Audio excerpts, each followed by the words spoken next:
صحابہ جب اس کو لکھتے ہیں تو فتبسم النبی صلی اللہ تعالی علیہ وسلم لکھا، نبی نے تبسم فرماتے وقت، اس حدیث کے بیان کرتے وقت نبی نے مسکرایا ہے، تبسم فرمایا ہے۔ فصدق النبی صلی اللہ تعالی علیہ وسلم نے، صحابہ نے نہیں لکھا ہے۔ اور جب صحت کی حالت میں کوئی حدیث فرمائی ہے تو صحابہ اسے بیان کرتے وقت فتبسم النبی نہیں لکھتے ہیں، فصدق النبی لکھتے ہیں۔ اتنا خیال کیا ہے، اور اس خیال کو کرتے ہوئے صحابہ نے علم کی میراث ہم گنہگاروں تک پہنچائی ہے۔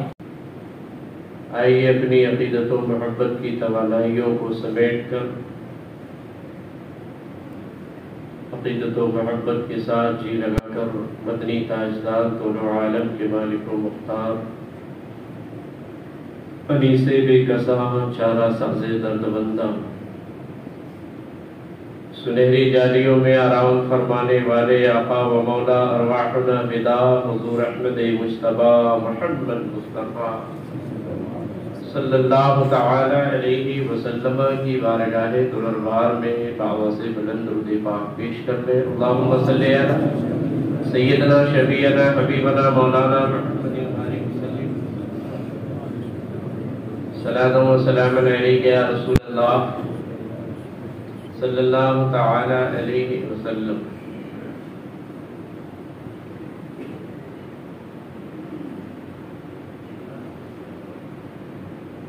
حضرات، رب نے اپنے محبوب سے ارشاد فرمایا، اے محبوب آپ لوگوں کو نصیحت کریں، آپ کا یہ نصیحت کرنا مومنوں کے لیے فائدہ مند ہوگا۔ سرکار نے رب کے اس ارشاد کے مطابق صحابہ کو سنوارنا شروع کیا۔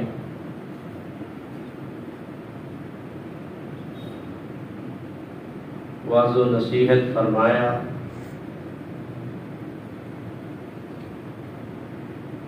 اور ہر دور کے بارے میں، ہر عصر اور ہر زمانے کے لحاظ سے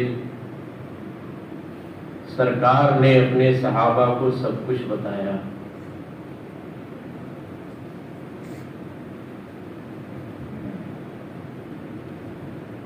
آج بھی جلسے ہوتے ہیں، ہر جلسے کا مقصد یہی ہوتا ہے قوم کے اندر، معاشرے میں، سماج اور سوسائٹی کے اندر کس چیز کی کمی پائی جا رہی ہے۔ لوگ غفلت کے شکار ہیں، ان کے اندر ایمانی بیداری آنی چاہیے، اور جس برائی میں مبتلا ہے اس برائی سے انہیں بچانے کی کوششیں ہونی چاہیے۔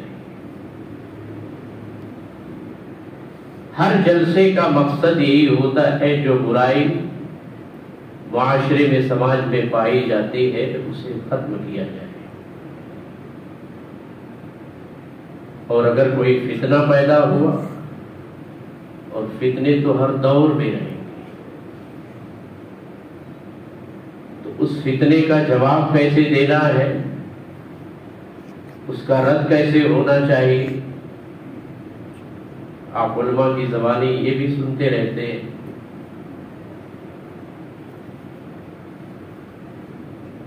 سرکار نے ہر زمانے کے بارے میں پیشن گوئی فرمائی اور اپنے صحابہ کو بتایا۔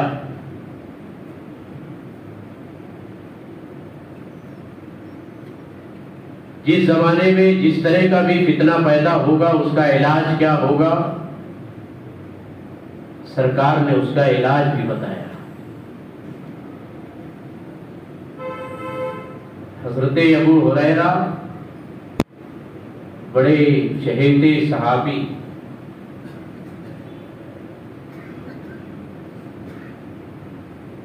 بہت کم وقت ان کو ملا نبی کی صحبت کا، مگر سب سے زیادہ روایتیں حضرت ابو ہریرہ ہی سے حدیث جو مروی.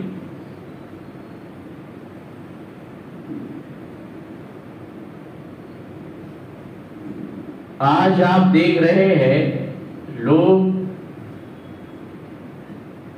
بڑے سکوار ہوتے جا رہے ہیں. زمانہ کیا ترقی کر رہا ہے، لوگوں کے اندر تساہلی غفلت آتی جا رہی ہے. اور 25 سال پہلے، زیادہ نہیں، 25-30 سال پہلے آپ ماضی میں جا کے دیکھیں، اپنے علاقے کا جائزہ لے لیں، ہر گھر میں گاڑی نہیں رہتی تھی، کسی گھر میں سائیکل پائی جاتی تھی. میلوں کا سفر لوگ پیدل چل کے طے کیا کرتے تھے اور کوئی ان کو ٹینشن نہیں ہوتا تھا، کوئی عیب کی بات نہیں سمجھتے تھے پیدل چلنا. چاہے بڑا آدمی ہو یا چھوٹا آدمی ہو، دیہاتوں کا سفر ہوتا، کھیت کے راستے سے، پگڈنڈی کے راستے سے، کچی سڑکوں پہ ایسے ہی چلے جاتے تھے تپتی ہوئی دھوپ میں. اور جب کوئی سایہ دار درخت ملتا تو اپنے آپ کو تازہ دم کرنے کے لیے، تھوڑی سی راحت پہنچانے کے لیے اس سایہ دار درخت کے نیچے 5 منٹ کے لیے بیٹھ جاتے اور پھر آگے کا سفر جاری ہو جاتا. آج لوگوں میں ٹینشن بہت ہے، معاشی ٹینشن، روزی کا معاملہ، روزی روٹی. کوئی بے اولاد ہے تو اپنی اولاد کے لیے فکر مند رہتا ہے، کوئی اپنی روزی روٹی کے لیے پریشان ہے، کوئی گھریلو معاملات میں الجھا ہوا ہے. لیکن ہر ٹینشن کا علاج سرکار نے صحابہ کو بتایا ہے. ہم نے عصر حاضر میں اپنی ضروریات کو بہت بڑھا لیا ہے. صحیح بات تو یہی ہے. قناعت پسندی الا ماشاء اللہ کسی کے اندر رہنے کی. ہم نے اپنے اخراجات کو خرچ اپنا بڑھا لیا ہے، برکت نہیں ہوتی ہے، کمائی ہے کچھ بچتا نہیں ہے، پیسہ آیا کدھر گیا کچھ پتہ ہی نہیں چلتا. لوگ ایسا بھی کہتے ہیں. زمانہ جتنی آسانیاں پیدا کر رہا ہے، انسان اپنے خرچ کو، اخراجات کو بڑھاتا جا رہا ہے. ایک قدم یہ پیدل چلنا نہیں چاہتا، گھر سے باہر نکلا گاڑی موجود رہنی چاہیے، چند قدم کی دوری ہی پہ جانا ہے، مگر پیدل جناب نہیں جا سکتے، گاڑی چاہیے. تو ہم تو اپنے اخراجات کو خود بڑھاتے چلے گئے.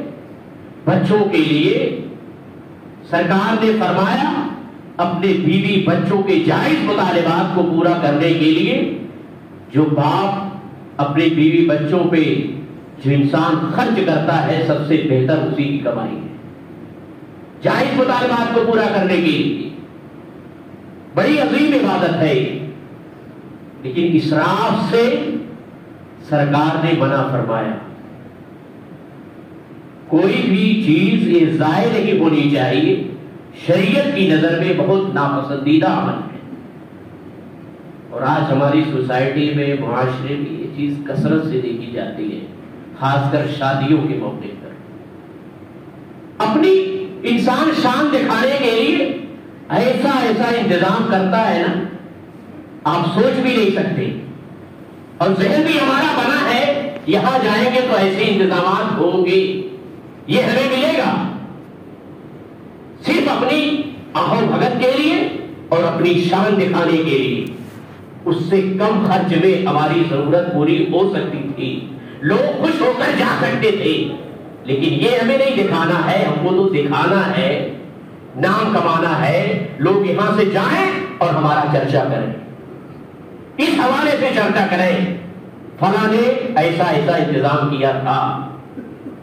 کہاں سے کیا یہ معلوم نہیں، پیسے کا انتظام کہاں سے کیا، کتنا خرچ کیا؟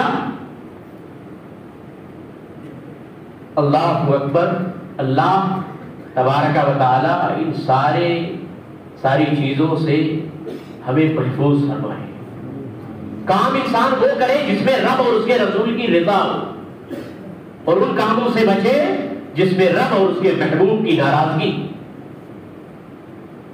میرے آقا ارشاد فرماتے ہیں، ابو ہریرہ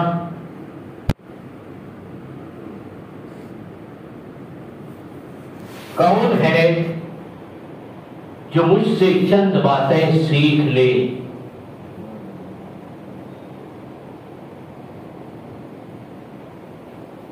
اور اس کے بعد ان باتوں پہ عمل کرے، اور یعلمہ یا وہ کسی دوسرے کو سکھائے، فیعلم بہ اور وہ انسان اس پہ عمل کر کے اپنی دنیا اور آخرت کو سنوارے۔ کون ہے وہ شخص جو مجھ سے چند باتیں سیکھ لے؟ اور حضرت ابو ہریرہ علم کے اتنے شوقین، ماشاءاللہ، ایسا جذبہ تھا، سب سے پیش رہتے، آگے رہتے۔ فقلت انا یا رسول اللہ، وہ کہتے ہیں یا رسول اللہ میں چاہتا ہوں، میں سیکھنا چاہتا ہوں۔ آپ ارشاد فرمائے ابو ہریرہ حاضر ہے، یہ سیکھنا چاہتا ہے، اس پہ عمل کرنا چاہتا ہے، دوسرے کو سکھانے کا جذبہ رکھتا ہے۔ میرے محترم، آقا ارشاد فرماتے ہیں، اتق المحارم تکن عبد الناس، اے ابو ہریرہ اللہ کی حرام کردہ چیزوں سے بچو، تکن عبد الناس سب سے بڑے عبادت گزار تم بن جاؤ گے۔ یہ خوشخبری دی، بشارت دی نبی آخر الزمان صلی اللہ تعالی علیہ وسلم نے۔ انسان نماز پڑھے، تلاوت کرے، ذکر و اذکار کرے، بلا شبہ وہ بھی عبادت گزار ہے، متقی اور پرہیزگار کہا جائے گا، مگر محبوب کی سرکار کی منشا آپ دیکھیں، اے ابو ہریرہ اتق المحارم، اللہ نے جن چیزوں کو حرام قرار دے دیا ہے، اللہ کی حرام کردہ چیزوں سے اپنے وجود کو بچاؤ، تکن عبد الناس، سب سے بڑے متقی اور پرہیزگار، سب سے بڑے عبادت گزار تم مانے جاؤ گے۔ میرے محترم، اللہ نے جسے حرام کیا اس سے بچنا ہے۔ ایک ہے طاعت جس کی ہمیں اطاعت و فرما برداری کرنا ہے، اور شریعت میں ایک ہے محرمات، منہیات، معارف جن سے ہمیں اپنے آپ کو بچانا ہے۔ ایک طاعت اور ایک منہیات، جسے ایک کرنا ہے اور دوسری چیزیں وہ ہے جس سے اپنے آپ کو بچانا ہے۔ اور اسی موقع پہ نبی کریم صلی اللہ تعالی علیہ وسلم نے ارشاد فرمایا، وَإِن تَرْضَىٰ بِمَا قَسَمَ اللَّهُ لَكَ، اے ابو ہریرہ اللہ نے جو چیزیں تمہیں عطا کی ہیں، جو نعمتیں تمہیں دی ہیں، اگر تم اس پہ راضی ہو جاؤ، اپنے رب کا شکر ادا لاؤ، مشکور و ممنون ہو، رب کے شکر گزار بندے بن جاؤ۔ اللہ اکبر۔ یہ دوسری نصیحت واعظ کے طور پہ نبی کریم صلی اللہ تعالی علیہ وسلم نے اپنے صحابہ کو بتایا۔ بظاہر مخاطب حضرت ابو ہریرہ سے ہے، مگر یہ پیغام ساری امت کے لیے ہے۔ وَإِن تَرْضَىٰ بِمَا قَسَمَ اللَّهُ لَكَ، اے ابو ہریرہ جن چیزوں سے رب نے تمہیں نوازا ہے، جو نعمتیں اللہ نے تمہیں عطا کی ہیں، ان نعمتوں پہ اپنے رب کا شکر بجا لاؤ۔ عزیزان ملت اسلامیہ، زندگی کی موت کی سب سے بڑی حقیقت کا نام، زندگی کی کائنات کی سب سے بڑی حقیقت کا نام موت ہے۔ آج صبح انسان ساتھ میں ہے اور شام کو نہیں رہتا، شام میں ہماری مجلس میں بیٹھا ہے، صبح کے وقت ہمارے ساتھ میں اس کی نشست و برخاست نہیں رہتی۔ اتنی بیماریاں پیدا ہو گئی، کڈنی خراب ہو گئی، یہ آپریشن ہے، وہ آپریشن ہے. کبھی کبھی ماضی میں سننے میں آتا تھا فلاں انسان کو فلاں بیماری ہے، کسی بڑی بیماری میں مبتلا نہیں ہوتا تھا. لیکن آج ہر سوسائٹی میں، ہر سماج میں، ہر معاشرے میں، گھر گھر میں ایسے افراد موجود ہیں. موت کو کون یاد کر رہا ہے؟ کائنات کی سب سے بڑی حقیقت موت ہے. موت کو سرکار نے کثرت سے یاد کیا ہے. ہمارے نبی دن میں نہ جانے کتنی مرتبہ اپنی موت کو یاد کرتے. آج انسان اپنی موت کو بھلا دیا ہے، غفلت کا شکار ہے. اسے بیدار کرنے کی ضرورت ہے. اور انسان کو دنیا داری نے موت سے اس کے ذہن کو مبذول کر دیا ہے. ایک باپ اپنے بیٹے سے کہتا ہے یہ بھی لے لو، وہ بھی لے لو، یہاں بنا لو، وہاں بنا لو. ایک زمانہ تھا باپ کو تو اسے دیندار بنانا چاہیے.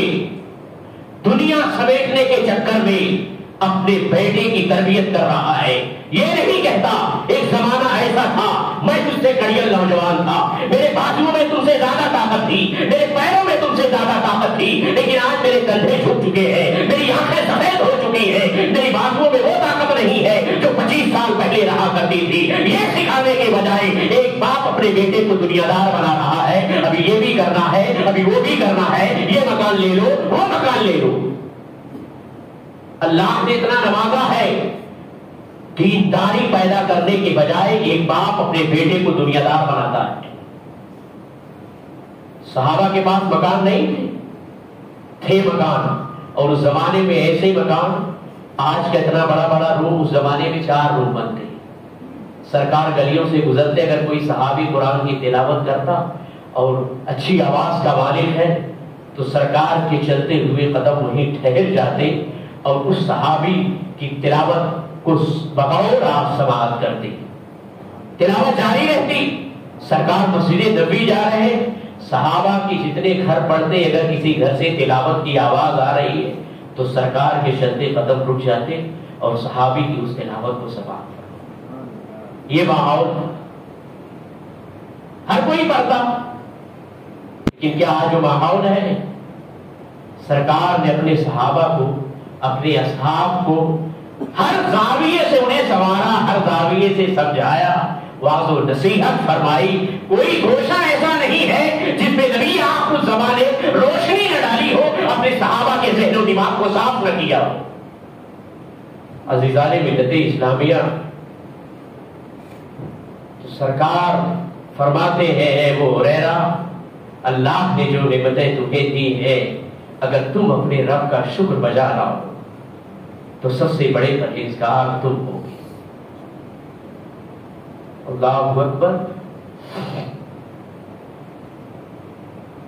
آج انسان کو سب سے زیادہ اضطراب اسی چیز میں ہوتا ہے جو اس کے پاس نہیں ہوتی.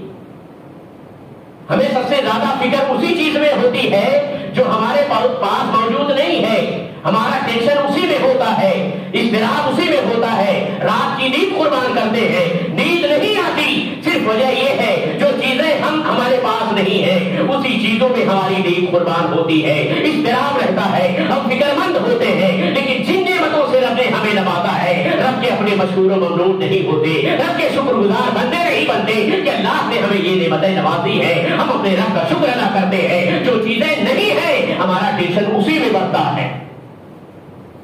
مگر بزرگوں کی تاریخ پڑھو تو معلوم ہوتا ہے اللہ کے محبوبوں نے کیسا، کس انداز میں اپنے رب کا شکر ادا کیا. شکر گزار بندے وہ کیسے بنتے تھے.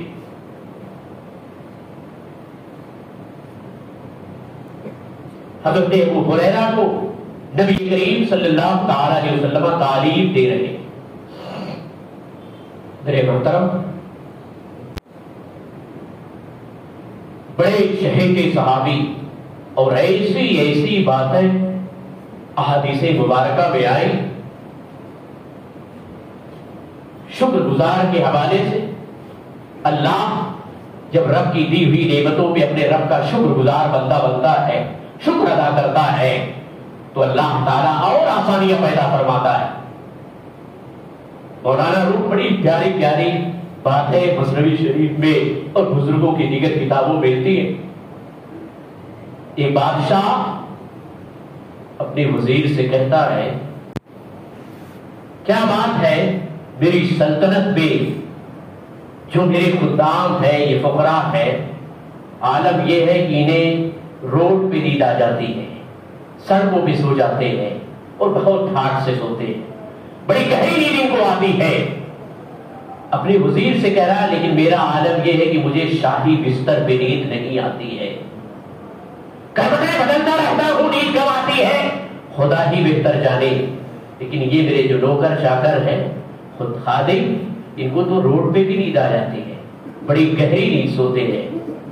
وزیر نے کہا اے بادشاہ اس کی بھی یہ وجہ ہے، یہ جو آپ کا خزانہ ہے نا، ان کے پاس تو کچھ نہیں غذائی، کسی چیز کا انہیں ٹینشن نہیں ہے، فکر مند نہیں ہوتے، انہیں نیند آ جاتی ہے، جہاں پاتے ہیں سو جاتے ہیں. لیکن آپ کو جو نیند نہیں آتی ہے شاہی بستر پہ، اس کی وجہ یہ ہے کہ آپ کا خزانہ یہ نیند نہیں لانے دیتا. کروٹ بدلتے رہتے ہو، نیند کب آتی ہے اللہ بہتر جانے. بادشاہ نے کہا نہیں، میں تو اپنے خزانے کے بارے میں کبھی نہیں سوچتا، اپنے مانو سر کے بارے میں غور و فکر نہیں کرتا، یہ وجہ نہیں ہو سکتی. لیکن وزیر بزد ہو گیا، نہیں وجہ یہی ہے، آپ مانے نہ مانے لیکن وجہ یہی ہے.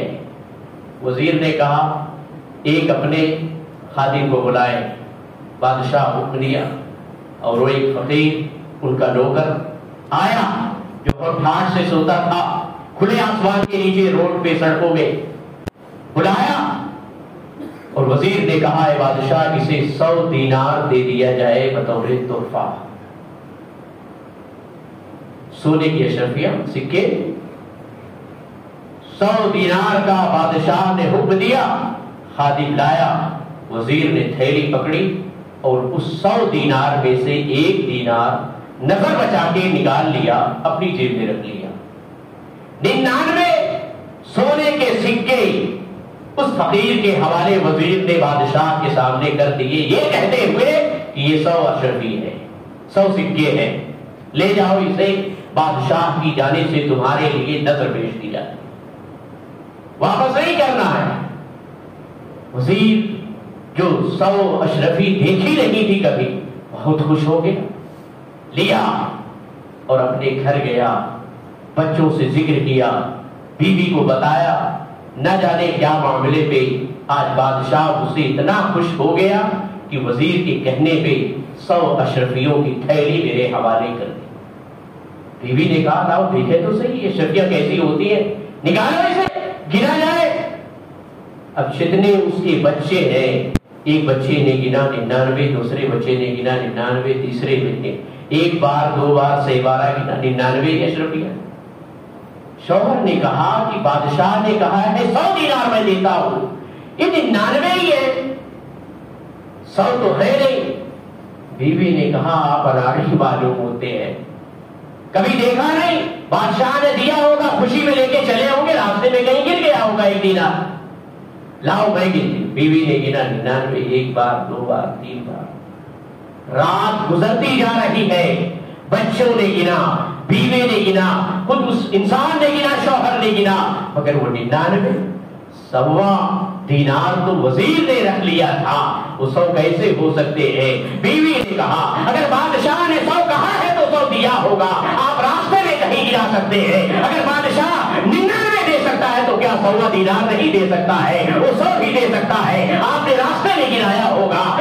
شوہر نے کہا نہیں میں اس کو بڑی حفاظت سے اپنی گرفت میں لیا تھا اور گھر لے کے آیا، یہ راستے میں کیسے گر سکتا ہے؟ اللہ اکبر. میرے محترم آپ قربان جائے، پوری رات لڑتے رہے، جھگڑتے رہے، وہی 99 اشرفیاں سکے اشرفیے سونے کے گنتے رہے. پوری رات ختم ہو گئی، کسی کو نیند نہیں آئی، ٹینشن بڑھ گیا، فکر مند ہو گئے. اور صبح کو جب وہی وزیر دربار میں آیا تو آنکھیں اس کی سرخ ہے. وزیر نے بادشاہ سے کہا اس وزیر کو، اس فقیر کو بلایا جائے، اس خادم کو بلایا جائے جس سے کل گھر دربار میں 100 اشرفیاں دی گئی ہے. وزیر بادشاہ نے حکم دیا, اسے طلب کیا, وہ آیا. بادشاہ نے پوچھا کیا معاملہ ہے, تمہاری آنکھیں لال نظر آ رہی ہیں, تمہاری آنکھیں سرخ نظر آ رہی ہے, وجہ کیا ہے؟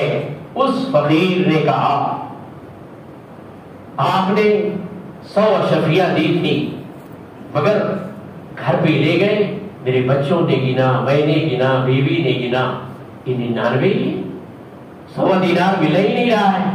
اسی کو گنتے رہے, لڑتے رہے, جھگڑتے رہے, ٹینشن پیدا ہو گیا, ہم فکر مند ہو گئے, رات گزر گئی, کوئی سویا نہیں. اس لیے بیداری کی وجہ سے شب بیداری میں نے کی ہے, اسی ٹینشن میں میری آنکھیں سرخ نظر آ رہی ہے. وزیر نے کہا اے بادشاہ, آپ نے دیکھا یہ آپ کا خزانہ کہاں پہنچ جائے گا, دیگر لوگوں کی آنکھوں سے غائب ہو جائے گی. یہی خزانہ, وجہ یہی ہے, یہ جو خزانہ آپ کا ہے, شاہی بستر پہ آپ آرام کرتے ہو مگر نیند نہیں آتی ہے, کروٹ پہ کروٹ بدلتے ہو, خدا جانے نیند کب آتی ہے. یہ خزانہ آپ کا جہاں جہاں پہنچے گا وہاں سے نیند غائب ہو جائے گی.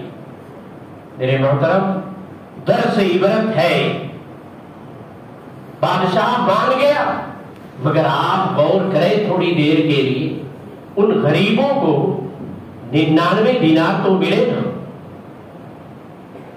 100 نہیں ملے, 99 تو ملے, مگر رات بھر لڑتے رہے, جھگڑتے رہے, ٹینشن پیدا ہوا, جو اضطراب کی کیفیت پیدا ہوئی, فکر مند رہے. ان کو تو اپنے رب کا شکر ادا کرنا تھا, بادشاہ کے بھی شکر گزار ہوتے کہ مجھے مولا نے دیا. میرے بادشاہ کے, ہم اپنے بادشاہ کے, اس دنیاوی مالک کے بھی شکر گزار ہے, بادشاہ کے بھی شکر گزار ہے, اس نے ہمیں 99 دینار دیے. مگر اس 99 کی فکر نہیں ہے, رات بھر فکر کس کی رہی, اسی 100 دینار کی رہی, اسی 1 درہم کی رہی جو ان کو نہیں مل سکا.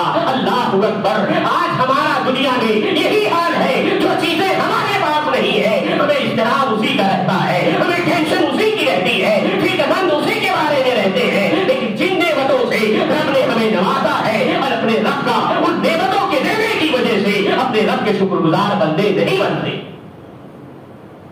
جو چیزیں ہمارے پاس نہیں ہے ساری بھاگ دوڑ اسی کے لیے, اور جو ہے گھر کے اندر موجود ہے, جن نعمتوں سے رب نے ہمیں نوازا ہے, ہم اپنے رب کے شکر گزار بندے نہیں بنتے کہ مولا کا کرم ہے, اتنی نعمتوں سے نوازا, اگر زیادہ دے دیتا ہو سکتا تھا کہ ہم ان نعمتوں کو سنبھال نہ پاتے, اپنے رب کا مالک حقیقی کا شکر گزار اپنے بندوں سے بندے نہ بن پاتے, ایسا ہو سکتا تھا. مگر اتنی نعمتوں سے میرے رب نے نوازا ہے, ہم اپنے رب کا لاکھ لاکھ کروڑوں بار شکر و احسان ہے اس کا. شکر گزار بندہ انسان تلاش و جستجو کے بعد ایسے کچھ لوگ ملتے ہیں کہ جن نعمتوں سے رب نے انہیں نوازا اس پہ خوش ہوتے ہیں اور اپنے رب کا شکر ادا کرتے ہیں. اور اس کے علاوہ تو گویا نبی نے اپنے صحابہ کو کیسا سوارا, اور مخاطب تو بظاہر حضرت ابو ہریرہ ہے کہ اللہ نے جو نعمتیں تمہیں دی ہے اپنے رب کا شکر گزار بندے بن جاؤ, تم سب سے بڑے متقی اور پرہیزگار بندے بن جاؤ گے. عزیزان ملت اسلامیہ, گویا 1400 سال کا زمانہ گزر گیا, اس سے زیادہ کا زمانہ گزر گیا. ہماری نفسیات کو جان کر نبی کریم صلی اللہ تعالی علیہ وسلم نے یہ ارشاد فرمایا تھا, ایک زمانہ ایسا آئے گا رب کتنی ہی نعمتیں اپنے بندوں کو عطا کر دے گا مگر بندہ اپنے رب کا صحیح معنوں میں شکر نہیں ادا کرے گا. اس لیے 1400 سال پہلے ہماری نفسیات کو دیکھ کر صحابہ کو اور قیامت تک پیدا ہونے والے مسلمانوں کو میرے نبی حکم دے رہے ہیں, وعد و نصیحت کر رہے ہیں کہ جب جو نعمتیں رب نے اے لوگوں تمہیں دی ہے اس نعمت پہ اپنے رب کا شکر گزار بندے بن جاؤ. تو گویا 1400 سال پہلے ہماری نظریات کو جان کر نبی نے حضرت ابو ہریرہ سے خطاب کیا. میرے دوستو, اور اسی حدیث میں یہ بھی ملتا ہے, نبی ارشاد فرماتے وَلَا تَكْسُرِ الزِّهَقْ فَإِنَّ كَسْرَةَ الزِّهَقْ تُمِيتُ الْقَلْبَ, زیادہ مت ہنسو کیونکہ زیادہ ہنسی یہ دل کو مردہ کر دیتی ہے. یہ سرکار کی حدیث, زیادہ مت ہنسو فَإِنَّ كَسْرَةَ الزِّهَقْ تُمِيتُ الْقَلْبَ, زیادہ ہنسنے سے انسان کا دل مردہ ہو جاتا ہے۔ صحابہ لکھتے ہیں جب حدیث، ایک لفظ عربی میں آتا ہے تبسم، ایک آتا ہے ضحک اور ایک آتا ہے قہقہا۔ اردو لینگویج میں ہم تینوں کے معنی ہنسی ہی کرتے ہیں، مگر سب کا مفہوم الگ الگ ہے۔ تبسم جس میں دانت بھی ظاہر نہ ہو اور آواز بھی نہ پیدا ہو، ضحک جس میں دانت تو ظاہر ہو مگر آواز نہ پیدا ہو، اور قہقہا وہ ہے جس میں دانت بھی ظاہر ہو اور خوب آواز بھی آئے۔ سرکار عموماً تبسم فرماتے تھے۔ کبھی کبھی نبی کریم صلی اللہ تعالی علیہ وسلم جب کسی بات پہ بہت زیادہ خوش ہو جاتے نا تو ضحک فرماتے، آپ کے دندان مبارک چمک اٹھتے، نظر آ جاتے صحابہ کو۔ لیکن سرکار سے کسی حدیث میں یہ نہیں ملا کہ سرکار نے اپنی حیات میں قہقہا فرمایا ہو، زور کی ہنسی جس میں دانت بھی ظاہر ہو، آواز بھی خوب پیدا ہو، قہقہا سرکار نے نہیں فرمایا، کبھی کبھی ضحک فرمایا ہے۔ اور صحابہ کا عالم یہ ہے کہ اگر کوئی حدیث بیان کرتے وقت سرکار نے تبسم فرمایا ہے تو صحابہ جب اس کو لکھتے ہیں تو فتبسم النبی صلی اللہ تعالی علیہ وسلم لکھا، نبی نے تبسم فرماتے وقت، اس حدیث کے بیان کرتے وقت نبی نے مسکرایا ہے، تبسم فرمایا ہے۔ فضحک النبی صلی اللہ تعالی علیہ وسلم نے، صحابہ نے نہیں لکھا ہے۔ اور جب ضحک کی حالت میں کوئی حدیث فرمائی ہے تو صحابہ اسے بیان کرتے وقت فتبسم النبی نہیں لکھتے ہیں، فضحک النبی لکھتے ہیں۔ اتنا خیال کیا ہے اور اس خیال کو کرتے ہوئے صحابہ نے علم کی میراث ہم گنہگاروں تک پہنچائی ہے۔ جس انداز میں صحابہ نبی سرکار بیان فرما رہے ہیں، مسکرا رہے ہیں، تبسم فرما رہے ہیں، تو اس کی منظر کشی صحابہ اسی انداز میں بیان کر رہے ہیں، لکھ رہے ہیں۔ اور اگر ضحک فرماتے ہوئے کوئی واضح نصیحت کر رہے ہیں، حدیث فرما رہے ہیں، تو فضحک النبی صلی اللہ تعالی علیہ وسلم صحابہ لکھتے ہیں، لیکن قہقہا سرکار نے نہیں لگایا۔ آج انسان موت سے غافل ہے۔ زیادہ ہنسی انسان کے دل کے لیے، انسان کے دل کو مردہ کر دیتی ہے۔ اور آج جیسا کہ میں نے کہا، دنیا کی کائنات کی سب سے بڑی حقیقت موت ہے۔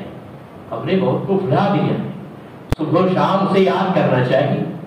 کثرت سے جنازے ہماری آبادیوں سے اٹھتے ہیں، لوگوں میں کندھے پہ جا کے قبرستان پہنچتے ہیں۔ عبرت حاصل کرنا چاہیے۔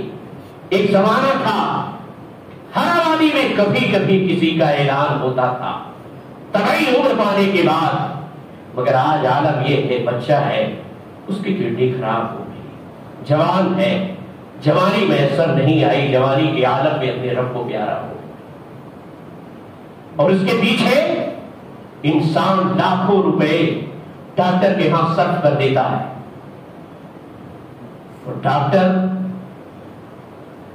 ایسا، ان کے اندر مروت نام کی چیز بھی نہیں ہوتی۔